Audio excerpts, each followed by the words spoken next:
पुरोगामी राजकारण करण्याचे नाटक शरद पवारांनी आतापर्यंत केलं, यापुढे जनता त्यांचं नाटक चालू देणार नाही. वंचित बहुजन आघाडीचे नेते सुजातभाई आंबेडकर. माजी नगरसेवक अशोक कांबळे यांच्यासहित शेकडो कार्यकर्त्यांचा वंचित बहुजन आघाडीमध्ये प्रवेश. हजारो कार्यकर्ते, मान्यवरांची उपस्थिती. आत्तापर्यंत शरद पवार यांनी पुरोगामी राजकारण करण्याचं नाटक केलं, मात्र यापुढे जनता त्यांचं हे नाटक चालू देणार नाही, अशी टीका वंचित बहुजन आघाडीचे नेते सुजातभाई आंबेडकर यांनी केलं. नेहमी भाजपला फायदा होईल असे राजकारण शरद पवार यांनी केलं, असा आरोप त्यांनी केला आहे. मिरजमध्ये आंबेडकरी चळवळीतील ज्येष्ठ नेते माजी नगरसेवक अशोक कांबळे यांच्यासहित शेकडो कार्यकर्त्यांनी वंचित बहुजन आघाडीमध्ये पक्षप्रवेश केला. यावेळी पक्षप्रवेश आणि कार्यकर्ता मेळाव्यामध्ये सुजातभाई आंबेडकर हे बोलत होते. आणि यावेळी प्रदेश उपाध्यक्ष सोमनाथ साळुंके, जिल्हाध्यक्ष नितीन सोनवणे, सामाजिक कार्यकर्त्या चंद्रिकाताई विवेक कांबळे, राजू विवेक कांबळे, युवा नेते आकाश भैया कांबळे, डॉक्टर रविकुमार गवई, भास्कर बापू जगताप, अविनाश जकाते, सागर दरबारे, प्रमोद वायदंडे, नंदकुमार कांबळे, राम कांबळे, संजय कांबळे, शब्बीर चिवेलकर, आनंदा हातेकर, प्रतीक कुकडे, नजीर झारी, श्रीधर बेर्डे, रिंकू कांबळे यांच्यासहित हजारो कार्यकर्ते आणि मान्यवरांनी या मेळाव्याला उपस्थिती लावली. वंचितला भाजपाची बी टीम अशी टीका करणारे विरोधी पक्ष हेच भाजपच्या सोयीचं राजकारण करत आहेत.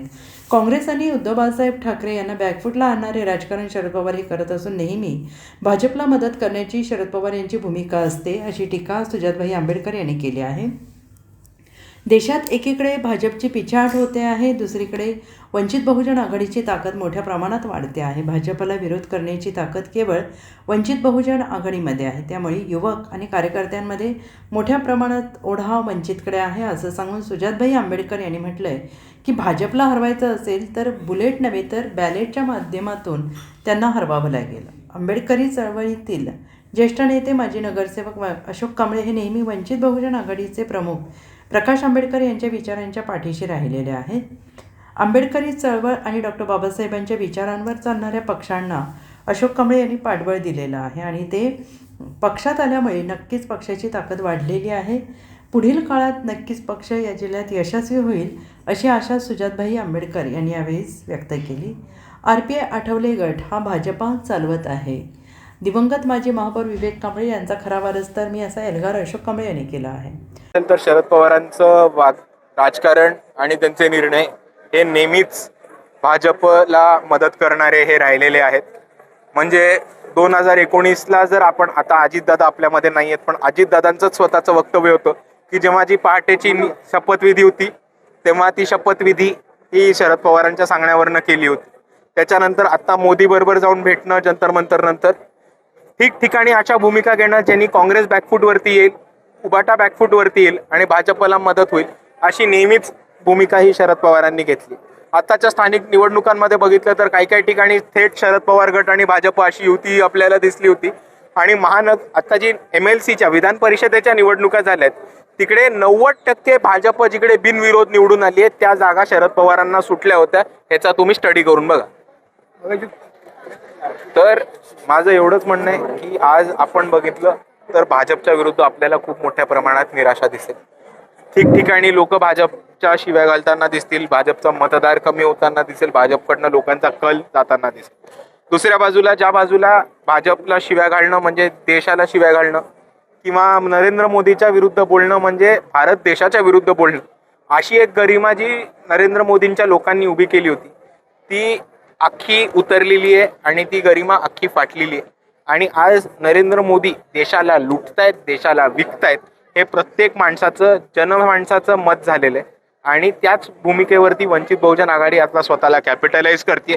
वंचित बहुजन आघाडीकडे आपल्याला खूप साऱ्या लोकांचा कल, तसेच कार्यकर्त्यांचे प्रवेश, इतर पक्षांना सोड चिठ्ठी देऊन वंचितमध्ये प्रवेश हा आपल्याला खूप मोठ्या प्रमाणात आता होताना दिसेल. 35 वर्ष आज खऱ्या अर्थाने आपण बघितलं तर बाळासाहेब आंबेडकर यांची भूमिका ही अशोक कांबळेंना नेहमीच पटत आली आणि ह्याच्याही आधी बाळासाहेब आंबेडकरांच्या ते संपर्कामध्ये होते. बाळासाहेब आंबेडकरांना ठिकठिकाणी मदत करत होते.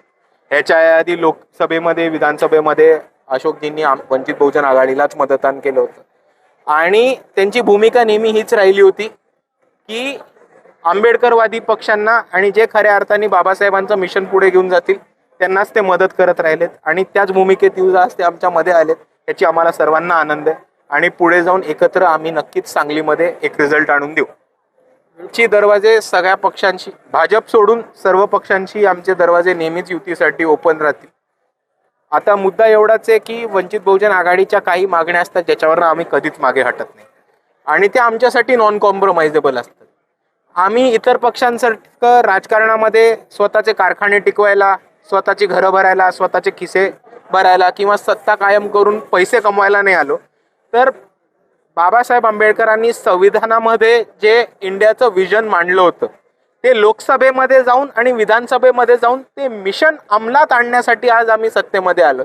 आणि जो कोण आमच्या विचारधारेच्या म्हणजे बाबासाहेब आंबेडकरांच्या विचारधारेच्या किंवा त्यांच्या विजनच्या विरोधात आपल्याला जाताना दिसेल तिथे आम्हाला पटणार नाही आणि त्याच्या विरोधात आम्हाला भूमिका घ्यायलाच लागेल. Bureau report SBN Marathi.